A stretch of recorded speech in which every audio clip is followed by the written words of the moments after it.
Item ಯಾವುದೇ ಇರಲಿ try ಮಾಡಿ Aachi chicken masala. Mangaluru cooker bomb ಸ್ಫೋಟ ಪ್ರಕರಣಕ್ಕೆ ಸಂಬಂಧಪಟ್ಟಂತೆ ಉಗ್ರ ಮೊಹಮ್ಮದ್ ಶಾರಿಕ್ಗೆ ಜೀವಾವಧಿಯೋ ಅಥವಾ ಕಠಿಣ ಶಿಕ್ಷೆ.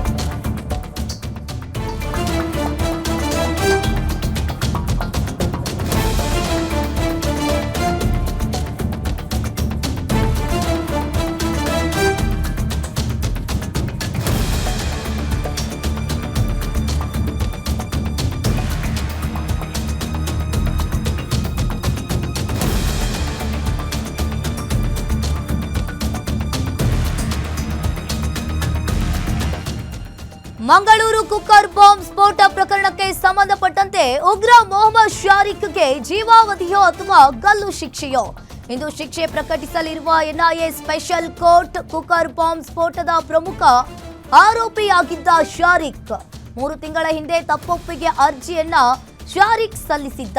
ಇನ್ನು ದೇವಾಲಯಗಳಲ್ಲಿ ಬಾಂಬ್ ಸ್ಫೋಟ ಸಂಚನ್ನ ತಪ್ಪೊಪ್ಪಿಗೆ ಶಾರಿಕ್ ಅರ್ಜಿಯನ್ನ ಸಲ್ಲಿಸಿದ್ದ.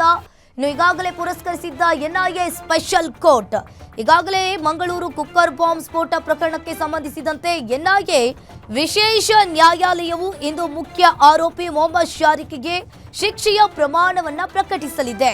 ಇನ್ನು ಮಂಗಳೂರಿನಲ್ಲಿ ನಡೆದ ಸ್ಫೋಟಕ್ಕೆ ಸಂಬಂಧಿಸಿದಂತೆ ಶಾರಿಕ್ ಈಗಾಗಲೇ ತನ್ನ ತಪ್ಪನ್ನ ಕೂಡ ಒಪ್ಪಿಕೊಂಡಿದ್ದಾನೆ. ಇದೇ ಹಿನ್ನೆಲೆಯಲ್ಲಿ ಕೋರ್ಟ್ ಕೂಡ ಇಂದು ಅಂತಿಮ ತೀರ್ಪನ್ನ ನೀಡಲಿದೆ. 2022ರ ನವೆಂಬರ್ನಲ್ಲಿ ಮಂಗಳೂರಿನ ನಾಗೂರಿಯಲ್ಲಿ ಆಟೋ ರಿಕ್ಷಾದಲ್ಲಿ ಕುಕ್ಕರ್ ಬಾಂಬ್ ಸ್ಫೋಟಗೊಂಡಿತ್ತು. ಈ ಸ್ಫೋಟದಲ್ಲಿ ಶಾರಿಕ್ ಸ್ವತಃ ಆತನು ಕೂಡ ಗಾಯಗೊಂಡಿದ್ದ. ಇನ್ನು ತನಿಖೆಯ ವೇಳೆ ಕದ್ರಿ ಮಂಜುನಾಥ್ ಹಾಗೆ ಧರ್ಮಸ್ಥಳವು ಆರೋಪಿಯ ಮುಖ್ಯ ಗುರಿಯಾಗಿತ್ತು ಎಂಬ ಮಾಹಿತಿಯೂ ಕೂಡ ಈಗ ಹೊರಬಂದಿದೆ. ಈಗಾಗಲೇ ಈ ಪ್ರಕರಣಕ್ಕೆ ಸಂಬಂಧಪಟ್ಟಂತೆ ಇವತ್ತು ವಿಶೇಷ ನ್ಯಾಯಾಲಯವು ಇಂದು ಮುಖ್ಯ ಆರೋಪಿ ಮೊಹಮ್ಮದ್ ಶಾರಿಕ್ಗೆ ಶಿಕ್ಷೆಯ ಪ್ರಮಾಣವನ್ನ ಪ್ರಕಟಿಸಲಿದೆ.